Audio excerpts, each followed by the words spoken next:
Should the US government tax video game companies who outsource their art to India and other countries abroad? So I worked in the video game industry over the summer in India, and the main thing that US companies will do nowadays is, due to outsourcing art and art assets being so much cheaper in other countries such as India, thousands of dollars cheaper actually per asset and per scene created, it's becoming a lot more widespread and popular for US companies to outsource their art and other things to India. And I'm going to go over some of the problems this is causing in the US. So the main problem this causes in the US is quite simple, really, is that because of how cheap it is to really outsource your art abroad, the US game art industry is suffering as a result. People are not getting hired, and it's impossible to find work unless it's for a AAA company, in which case you already need a large amount of experience to get a job. So therefore, it's impossible for new workers and new entrants in the industry to really gain any level of experience except for freelancing and working in their free time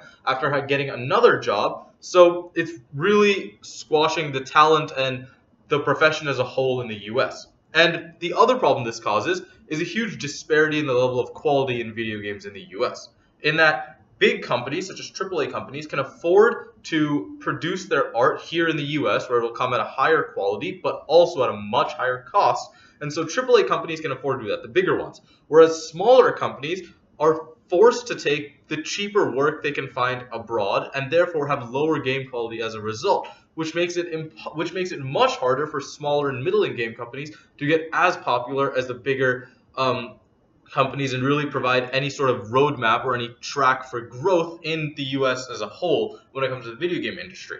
So I've drawn up a graph here just to display prices and the relative change that occurs due to the international market. And I've kept demand in the US constant. I've not included international demand because this presentation is only about the US. So we have supply in the US, where you have higher prices due to the just the US being involved. And then when you go international plus the US, where prices are cheaper due to companies outsourcing, you have a much cheaper line. The equilibrium point for price is much lower due to this, which seems like it's the standard whenever you have more suppliers in the market. However, in reality, there's more than thousands of dollars of difference here, which is too much for an industry, and which causes the art industry in the US to suffer. So when it comes to should the US be taxing, we come across the fundamental problem of what happens is that the entry point for new video game companies in the US rises because they're